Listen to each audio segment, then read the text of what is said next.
Hello and welcome to Thought Provoking Tech. I'm Zach and this is Trial and Error. In this episode of Trial and Error, I will be going over my custom Quadcopter project. As you can see, I've made some progress on it. It's been a while since I've posted any update on this at all. It's not a super high priority project, but it is something I'm pretty interested in getting off the ground and into the air. So I have a couple updates on that. I'll be designing a custom PCB, something very simple, just using something essentially to stack in the Arduino that I'm using, the wireless transceiver that I'm using, and just some pin headers to connect the ESCs. So without further delay, let's go ahead and get started.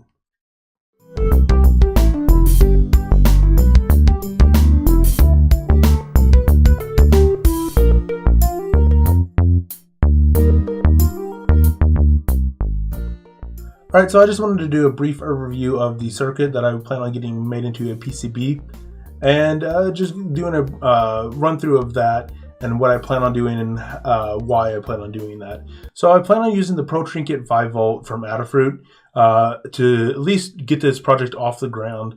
That'll be able to control the PWM outputs for the ESCs, to be able to control them, as well as have the wireless transceiver through a Wi-Fi radio network. So there's a couple different things I want to talk about on that. The first thing I want to go over is the SPI on the circuit.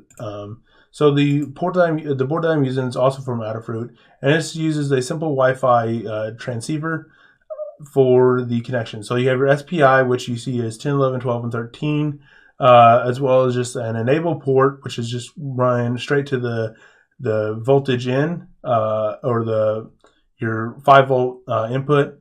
You also have your voltage in, which is 5V, and your ground right there, which is run to your ground rail. In addition, there's two other ports, which is your interrupt and your reset. Those are just the two digital pins that don't really have any other special features, such as PWM, that I'll be needing for the ESC. So that's just going to digital 4 and digital 8 just to have that fully connected. So it's fairly simple to use. There's a lot of different parts already added to the system.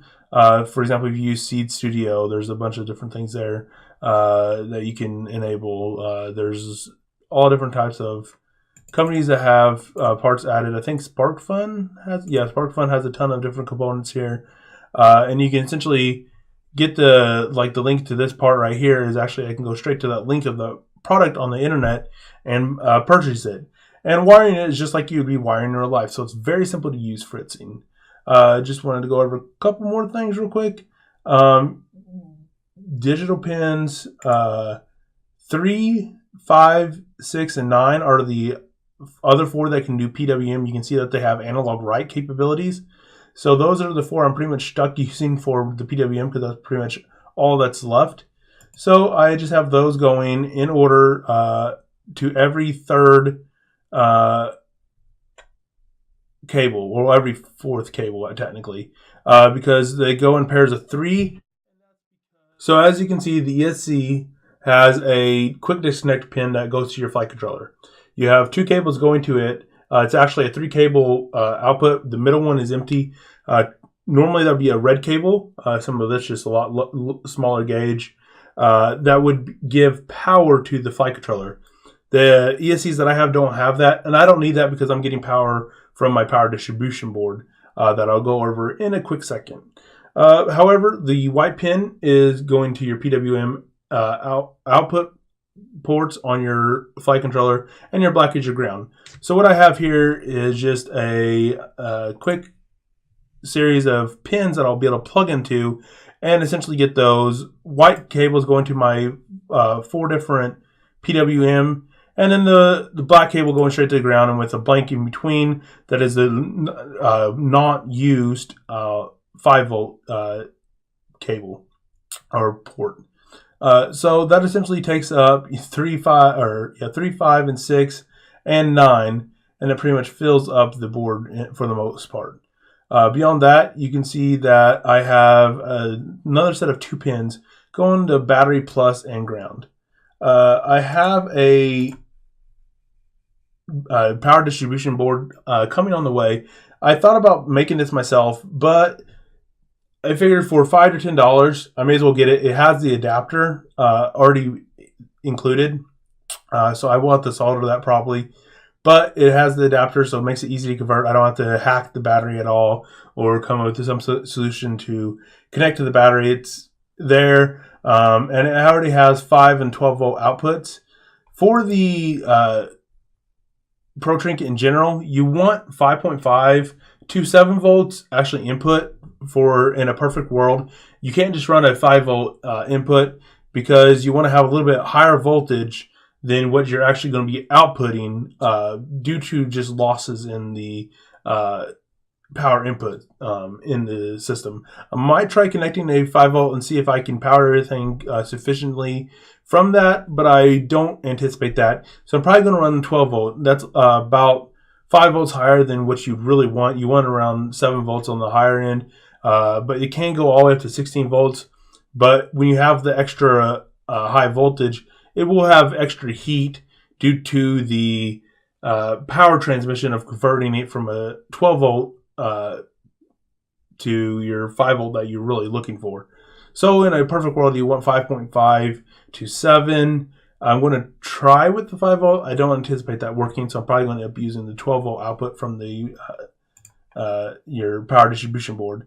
Power distribution board is pretty simple though. Other than that, you'll just have your plus and minuses for your ESCs, which will be your red and white cables right here. And then your other ESCs will, 3 wires come from the other side of ESC, will go to your motor in general. On that motor, on the motor itself, I'm planning on using just quick disconnects on these and on the other end of the motors just to make them easier to connect and disconnect in case I need to replace a part. And I can have a couple of spares built up and take it with me. So if I crash and burn, I can get back and running, hopefully in a somewhat speedy manner. So that's pretty much it for the actual circuit itself. You can run through the fritzing and go to the PCB. And if you hit auto route, it'll actually automatically run these traces to your different pins and find all that for you. Now, if you're actually going to do this for something that you're going to be using more professionally or something like that, you're not going to use fritzing to begin with. But if you wanted something more production ready or something, you do want to avoid using 90 degrees like they have here. You want to use like 45 degree traces, so you can modify those and drag those a little to get the 45 that you really want. But for my use cases, I'm not really too worried about the 90. I have plenty of area around the traces themselves, so I'm not too worried about that. After that, you can go to File and Export. Also, there's a schematic view if you're interested in that. I haven't moved any things around, so they're pretty chaotic with all the wires. But you can get into that if you really want to and actually wire straight from there as opposed to wiring from the breadboard, which is what I'm used to because that's just like wiring in real life. And one last thing I wanted to go over is exporting. If you want to export this, you can export it as an extended Gerber file, if I could talk correctly. And you want to just throw that in a folder and zip it. And then the service that I use is Fusion PCB from Seed Studio. It's pretty good. You upload your Gerber file as a zip, or you can do a RAR file too.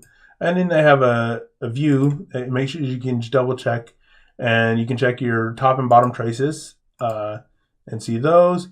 Your top parts will be silk screened if you're using those already existing ports.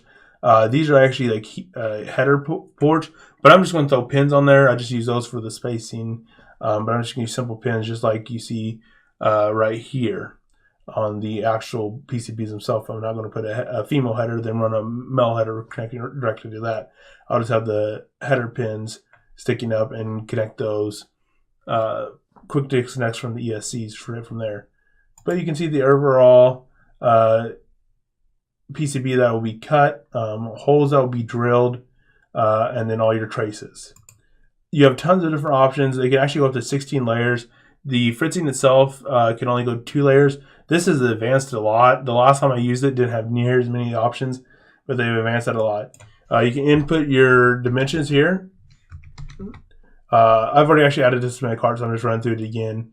But I just rounded those up just to play it safe.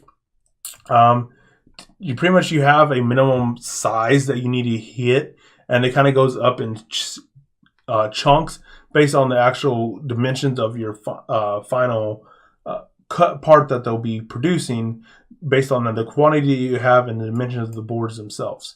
So like going down to 5 doesn't actually save any money, but going up to 15 does cost more. So I'll just get 10. Doesn't cost any more, and then I'll have plenty on hand as long as I don't change the base design, which is very basic design. So I don't foresee that happening. You can adjust the thickness, and once again, that's another thing that doesn't change the price at all until you get up to the 2. 0.6 is pretty common for your thinner boards. I just went with the thick as I could, just to make it a little bit sturdy as I'm kind of tugging on these and building them. You have different options for colors. It doesn't really influence the cost they used to. And don't remember being more than, I think there's only 2 options back in the day, but now they have a ton of different options. They have all different kinds of options for your surface finish. So I have like the lead free. If you're doing anything they'd be selling, you would need to do that lead free for the most part. And then you have copper weights. You can have thicker traces if you want all that. And you have tons of different options beyond that. So that's pretty much it. Then you just add it to your cart and you'll get it. The last time I ordered one of these, it took about a month. The production time is 5 days, but it also has shipping. It does come from China. However, I read about them partnering with Amazon.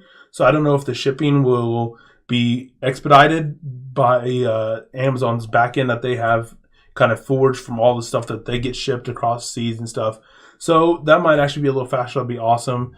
But don't expect a update too soon on this project in general. So I want to go ahead and do a quick recap on the drone design itself, and then I will finish up this quick video. Alright, so the drone body itself, I'm fairly happy with it. Like I said in the intro, I don't have the base plate printed, but I do have screws that are long enough to hold on to that. I'll actually be using 2 nuts on the end to have your, hopefully that won't let them work free and the wings go flying off into the distance.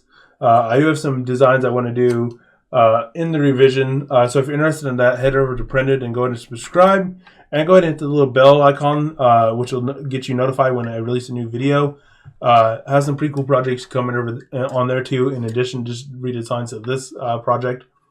But the concealed path that I made is entirely way too thin. So I'll be working on increasing the thickness of that. But I also plan on offsetting that, so it's not actually going directly underneath the arm. It'll probably go going beside the arm or something like that.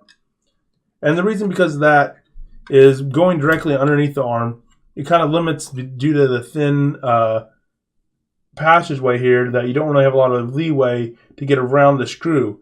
And to get a hole big enough through this side to get to the interior body, and you can see where I've drilled those holes out to try to make them bigger, and didn't really have much success there, simply because of the size of the entranceway up here is still way too small.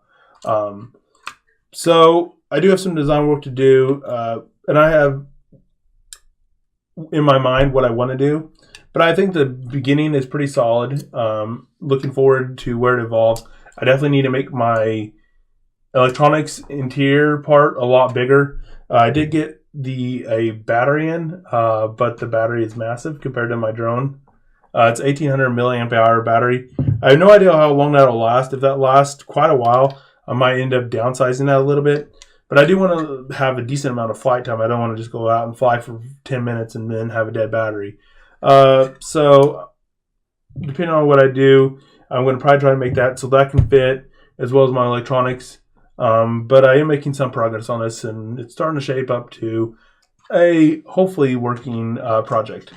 So thanks for watching, guys. I hope this was entertaining, possibly a little informative too. If you're interested in learning more about the fritzing stuff, let me know, and I can work on some videos possibly, going through fritzing, downloading different packages of your favorite manufacturers, It's very simple to use. You can make very simple PCBs. As you saw, it's not super expensive to get some custom PCBs made. And that'll just make your life easier. You won't have to have a bunch of wires running everywhere with them all soldered. You can install some headers onto your boards that you get, the different add-on boards and breakout boards that you have, and your actual microcontroller itself, whether that's Arduino or a Raspberry Pi or whatever. You can have all those, just have the headers soldered to them, and just throw those on the board, kind of like you would if you're building a computer and you have your GPU that you slot in, and just kind of build it like a slot-based system. It makes it very easy to connect stuff, makes it very easy to replace back components if you overheat your microcontroller somehow by running too much voltage to it or something, and blow it up. Makes it easy to just slide a new one on and you're done. So it's a pretty awesome tool. It's very, very simple to use, as you kind of already saw. But if you're interested in learning more about that, let me know and hit me up in the comments below, and I will produce a video kind of doing a little more detailed walkthrough on that. Once again, I hope this was entertaining, hopefully informative too. Maybe you learned a little bit. That'd be awesome. So I hope this project is pretty cool. Stay tuned for more details on it. Hopefully I'll be getting to the point where it's actually getting to the really cool part and the drone's flying and up in the air with custom code. That'd be pretty cool. I'm looking forward to that. So in the near future, hopefully this baby's fine. And that's really the goal of this project. Just take a little while to get there. Once again, thanks for watching, guys. If you liked the video, give it a big like. In addition to subscribing to Thought Provoking Tech. Thanks for watching, guys.